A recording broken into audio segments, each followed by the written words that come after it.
श्री शिवाय नमस्तुभयम।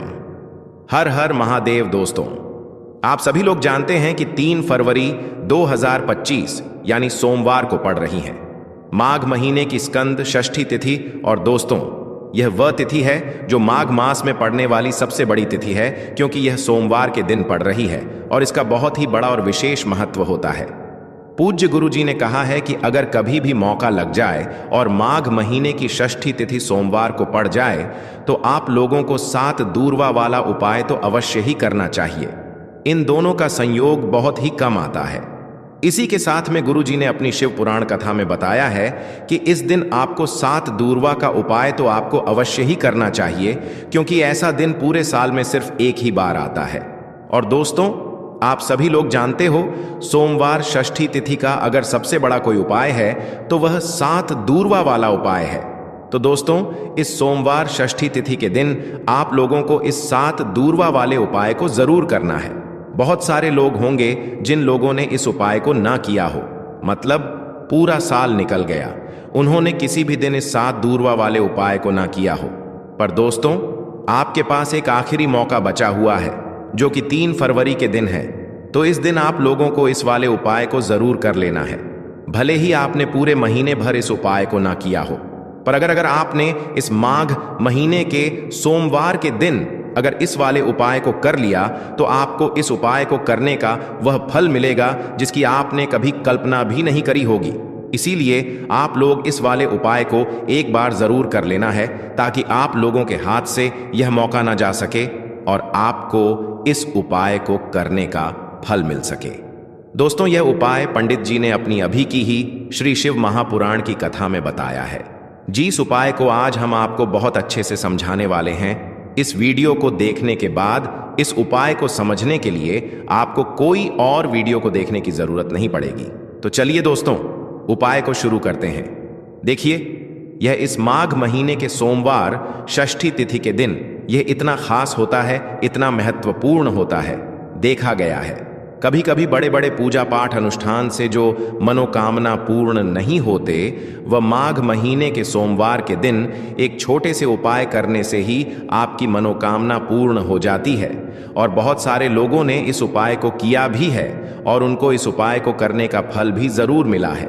अगर आप लोग भी इस उपाय को करना चाहते हैं तो आप इस उपाय को पहले अच्छे से समझ लेना, सुन लेना, उसके बाद करना। आपको इस उपाय का फल जरूर मिलेगा।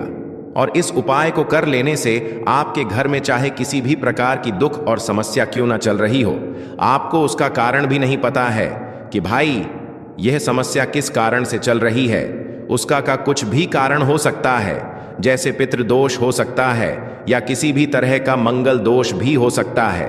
तो इस दिन आप लोगों को यह वाला उपाय कर लेना है।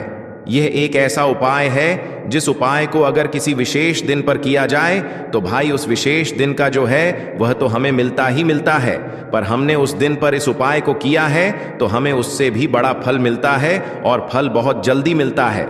लेकिन उससे पहले आप लोगों को यह जानना आवश्यक है कि आखिर यह उपाय किस समय करना है, किसको करना है और कैसे करना है। तो चलिए हम आगे आपको वीडियो में एक एक करके बता देते हैं। लेकिन उससे पहले अगर आप लोग हमारे चैनल पर पहली बार आए हैं या फिर मेरी आवाज आज पहली बार सुन रहे हैं तो हमारे चैनल को सब्सक्राइब जरूर कर लेना और इस वीडियो को लाइक करके कमेंट बॉक्स में श्री शिवाय नमस्तुभ्यम ओम नमः शिवाय जरूर टाइप कर देना। तो दोस्तों, इस 7 दूर्वा वाले उपाय को हमें इस सोमवार षष्ठी तिथि के दिन कैसे करना है, किसको करना है, किस समय करना है और कहां पर करना है, यह सारे सवालों के जवाब आपको इस वीडियो में मिल जाएंगे। और जो यह वीडियो देखेगा भाई, उसको 7 दूर्वा का उपाय जरूर करना चाहिए, क्योंकि इस दिन एक चावल दाने का भी बहुत ही बड़ा और विशेष महत्व होता है। और जब बात आ जाए 7 दूर्वा की, तो यह सोने पर सुहागा वाली बात हो जाती है और यह एक बहुत ही बड़ा उपाय हो जाता है इस सोमवार षष्ठी तिथि का। तो अब दोस्तों, इस 7 दूर्वा वाले उपाय को आखिर करना किसको है, सबसे पहले हम लोग वह बात जान लेते हैं। तो देखो, घर की जो बड़ी माताएं बहनें होती हैं, उन माताओं बहनों में से कोई भी एक बड़ी माता बहन इस वाले उपाय को कर सकती है। और दोस्तों, अगर आप चाहें तो अपने घर में से सभी सदस्यों को भी इस उपाय को करवा सकते हैं। अगर किसी व्यक्ति की खुद की कोई मनोकामना है, खुद की कोई दुख और परेशानी है जो कि वह अपने लिए ही करना चाहता है, इस वाले उपाय को तो वह खुद अपने लिए भी कर सकता है। बाकी अगर कोई घर में से ऐसा है जो कि अपने पूरे घर परिवार की सुख और शांति के लिए यह वाला उपाय करना चाहता है, तो भाई वह भी कर सकता है। उसमें भी कोई दिक्कत वाली बात नहीं है। कहने का मतलब यह है कि इस उपाय को हर एक सदस्य भी कर सकता है और पूरे घर परिवार के सदस्य के लिए घर की बड़ी माताओं बहनों में से कोई एक माता बहन भी कर सकती है। माताएं बहनें अगर घर में उपस्थित ना हो या वह यह वाला उपाय ना कर पा रही हो, तो फिर घर का कोई बड़ा सदस्य भी इस 7 दूरवा वाले उपाय को कर सकता है। चाहे फिर वह पुरुष ही क्यों ना हो, उसमें कोई भी दिक्कत वाली बात नहीं है। अब दोस्तों, इस 7 दूरवा वाले उपाय को हमें करना कहां पर है? हमें इसे शिव जी के मंदिर में जाकर करना है। बहुत सारे लोग प्रश्न करते हैं हर एक उपाय को करते समय, क्या हम इस उपाय को घर पर कर सकते हैं? तो इस वाले उपाय को आप घर पर नहीं कर सकते हो। इस वाले उपाय को करने के लिए आपको शिव जी के मंदिर ही जाना पड़ रहेगा। उसके बाद में दोस्तों, जो अगला प्रश्न निकल कर आता है वह यह आता है इस उपाय को लेकर कि आखिर इस उपाय को हमें किस समय करना है, सुबह के समय करना है कि शाम के समय करना है? तो देखो, इस वाले उपाय को आप लोग सुबह के समय भी कर सकते हो और शाम के समय प्रदोष काल में भी कर सकते हो। अब अगर आप पूछो कि भाई सबसे उत्तम समय कौन सा रहेगा इस 7 दूरवा वाले उपाय को करने का, तो हम आपसे बस यही कहेंगे कि इस उपाय को आप सुबह के समय करेंगे तो ज्यादा बेहतर होगा। बाकी अगर प्रदोष काल शाम के समय भी करेंगे तो भी अच्छा होगा, उसमें कोई भी दिक्कत वाली बात नहीं है। तो अब दोस्तों, जो अगली सबसे बड़ी और महत्वपूर्ण बात आती है वह यह आती है कि सुबह अगर हम उपाय को करेंगे तो हमें कितने बजे से लेकर कितने बजे तक के बीच में करना है, और शाम के समय प्रदोष काल में करेंगे तो हमें कितने बजे से लेकर कितने बजे के बीच में करना है। तो देखो, सुबह जितनी जल्दी हो सके आप उपाय को करने की कोशिश करना। बाकी अगर किसी कारणवश लेट भी हो जाओ, थोड़ी देर भी हो जाए, तो 10 या 11 बजे तक भी आप उपाय कर लेना, पर 12 बजे से ज्यादा देरी ना हो, ठीक है? इस बात का ध्यान रखना। उसके बाद में दोस्तों, अगर शाम के समय प्रदोष काल की बात करें, प्रदोष काल का जो समय होता है वो शाम के 6 बजे से शुरू हो जाता है। मतलब शाम के 6 बजे से लेकर 7 बजे के बीच का जो समय होता है, ये समय प्रदोष काल का समय होता है। पर अभी जो मौसम चल रहा है, इस मौसम में जो है शाम बहुत देरी से होती है, तो आप इस उपाय को 7 बजे या 8 बजे के बीच में भी कर सकते हो। मतलब शाम के 6 बजे से रात 8 बजे के बीच में आप कभी भी इस वाले उपाय को कर सकते हो, उसमें कोई भी दिक्कत वाली बात नहीं है। तो देखिए, इस वीडियो में जितने भी उपाय हम आपको बताएंगे सभी उपाय सरल है। देखो, गुरुजी ने कहा है कि शुक्रवार के दिन आपको 7 दूरवा वाला उपाय तो अवश्य ही करना चाहिए। वीडियो के अंतिम में आपको उपाय बताया है जो आपको करना है। देखो, आगे बढ़ने से पहले वीडियो को एक लाइक जरूर करें।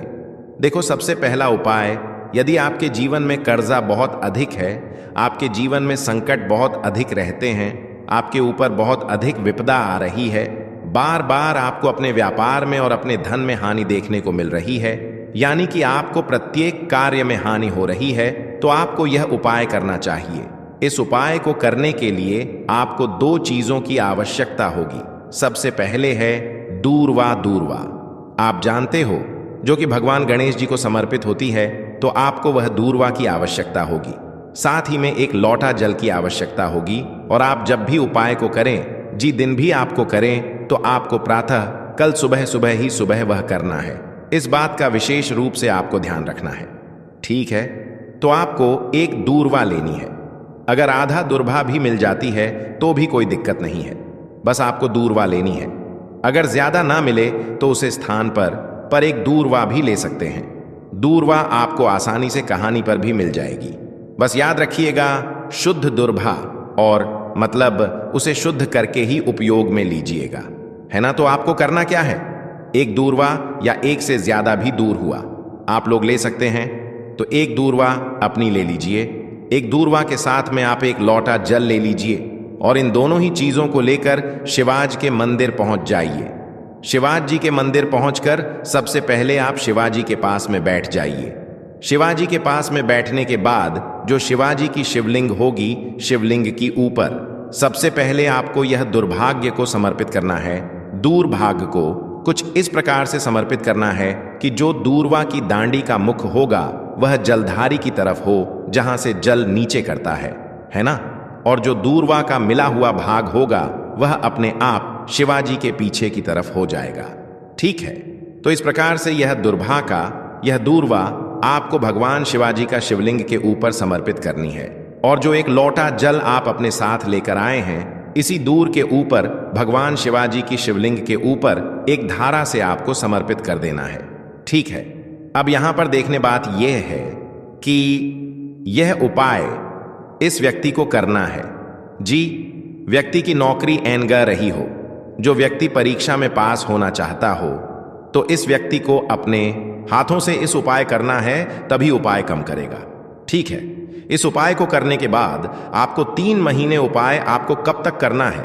जब तक कि आपकी नौकरी नाग जाए, जब तक आप इस उपाय को नियम के साथ करो, आपकी नौकरी जरूर लगेगी। अब बात करते हैं दूसरे उपाय के बारे में। तो देखिए, दूसरे उपाय जो है, देखिए, इस उपाय के लिए आपको मात्र एक लौंग का जोड़ा लेना है, यानी कि 2 फूल वाली लौंग लेनी है। साथ में आपको मात्र थोड़ा सा शहद लेना होगा और इसी के साथ में आपको तांबे के पात्र के अंदर शुद्ध जल लेना होगा। अब देखिए, इन सभी सामग्रियों को लेकर कि आपको भगवान शिव के मंदिर में पहुंच जाना है। देखें, यह उपाय आप सुबह से लेकर शाम तक कर सकते हैं। तो वह सबसे पहले तो आपके पास जो 2 फूल वाली लौंग हैं, उन्हें आपको शहद के अंदर अच्छे से डुबो है, यानी कि दोनों लौंग पर आपको अच्छे से शहद का लेपन कर देना है।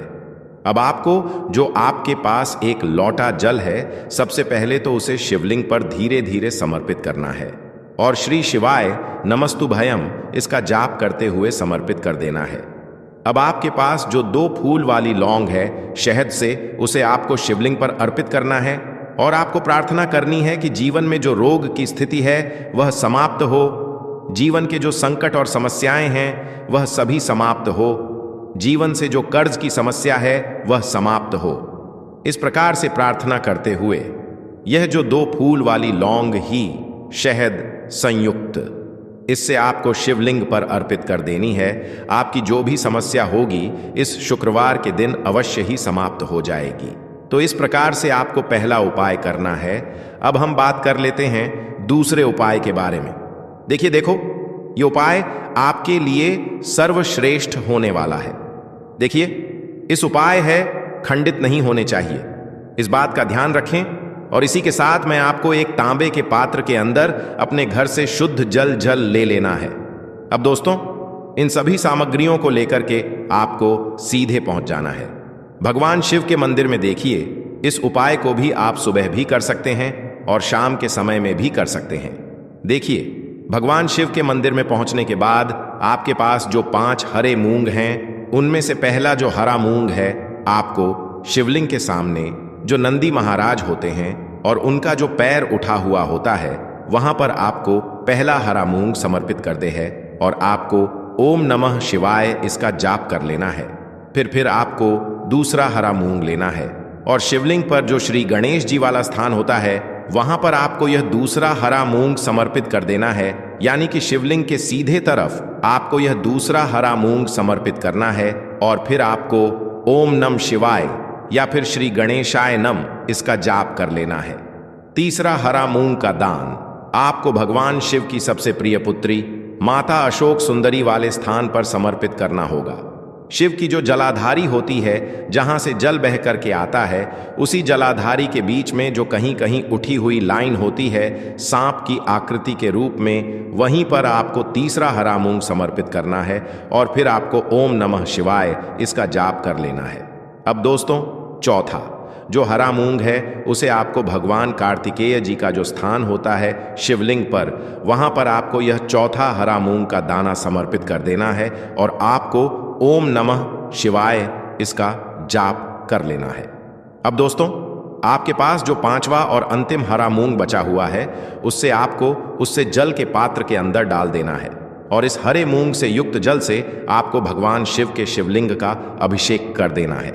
जल आपको बिल्कुल धीरे धीरे समर्पित करते जाना है और लगातार आपको शिव महापुराण के मूल श्री शिवाय नमस्तुभयम इसका जाप करते रहना है।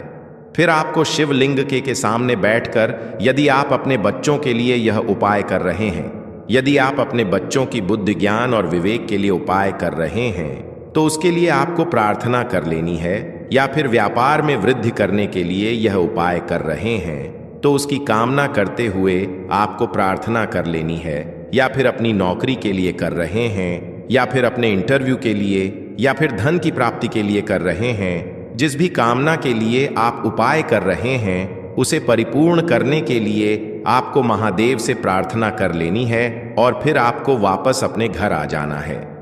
पूज्य गुरु जी ने कहा है कि जो भी व्यक्ति इस उपाय को कर लेता है तो यकीन मानिए आपके जीवन की जो सारे संकट, कष्ट और बाधाएं ही वह सभी समाप्त होंगे। अब हम बात करते हैं अगले उपाय की। इस उपाय के लिए आपको एक दीपक लेना है। दीपक आप मिट्टी का भी ले सकते हैं और शुद्ध आटा मढ़कर उसका दीपक भी आप तैयार कर सकते हैं। दीपक के अंदर गोल बाती का प्रयोग करना है और दीपक के अंदर आपको शुद्ध घी का प्रयोग करना है। इसी के साथ में आपको मात्र एक फूल वाली लौंग लेनी होगी। अब यह एक दीपक और एक फूल वाली लौंग लेकर के सीधा आपको पहुंचना होगा बरगद के वृक्ष के वहां पर। देखिए, सबसे पहले तो आपके पास जो एक फूल वाली लौंग है उससे आपको बरगद के वृक्ष की जड़ में समर्पित करना है। देखिए, अगर आपके जीवन में कोई भी बड़ा संकट आने वाला है, कोई बड़ा कष्ट आने वाला है, तो वह इस उपाय के माध्यम से दूर होने वाला है। महादेव की विशेष कृपा रहेगी कि जो भी संकट आपके जीवन में आने वाला होगा वह भी दूर हो जाएगा। तो आपको एक लौंग समर्पित करनी है बरगद के वृक्ष की जड़ में, और वहीं पर आपको जो है गोल बाती वाला दीपक जो आप लेकर के गए हैं उससे भी वहां पर प्रज्वलित कर देना है वट केयर करते हुए। देखिए, जब भी आपको जीवन में इस साल लगने लगे कि आपके जीवन में कुछ भी अच्छा नहीं चल रहा है, तब भी आपको ई उपाय करना है। तो इस प्रकार से आपको यह उपाय करना है। अब हम जान लेते हैं चौथे विशेष उपाय के बारे में। देखें, यदि आपके विवाह में, शादी में कोई भी समस्या आ रही है, यदि आपका जो कर्ज है वह दिन पर दिन बढ़ते ही जा रहा है, तो आपको यह चमत्कारी उपाय करना चाहिए। कोई भी समस्या अगर जीवन में है तो उसे दूर करने के लिए आपको ई उपाय करना चाहिए। मंगल दोष से जुड़ी हुई समस्या भी है तब भी आपको यह उपाय करना चाहिए। देखिए, इस उपाय के लिए आपको एक तांबे के पात्र के अंदर अपने घर से शुद्ध जल लेना है और इसी के साथ में आपको एक चुटकी लाल चंदन लेना होगा। अब आपको क्या करना है कि जो लाल चंदन आपने लिया है उसे आपको उससे जल के पात्र के अंदर डाल देना है और यह जल्द जो है आपको लाल चंदन से युक्त तैयार कर लेना है। और यह लाल चंदन से युक्त जल आपको भगवान शिव के मंदिर में लेकर के पहुंचना है। लेकिन यह उपाय भी आप सुबह से लेकर के शाम तक कर सकते हैं। अब दोस्तों, यह जो लाल चंदन से युक्त जल है, इससे आपको भगवान शिव के शिवलिंग पर धीरे धीरे अर्पित कर देना है और आपको लगातार श्री शिवाय नमस्तुभयम इसका जाप करते रहना है। देखिए, यदि आपके जीवन में विवाह से युद्ध समस्या चल रही है तो आपको मंगलेश्वर महादेव का स्मरण करना है, और जीवन में अधिक कर्ज की समस्या है तो आपको आरण मुक्तेश्वर महादेव का स्मरण करना है। देखना, एक दिन आपकी सब तरह की समस्या जल्दी ही समाप्त हो जाएगी। तो इस प्रकार से आपको यह चौथा उपाय करना है। अब हम जान लेते हैं। तो दोस्तों, आज के इस वीडियो में हमने आपको 5 महा उपाय बताए हैं। जो भी आपको आसान लगे वह आपका श्री शिवाय नमस्तुभयम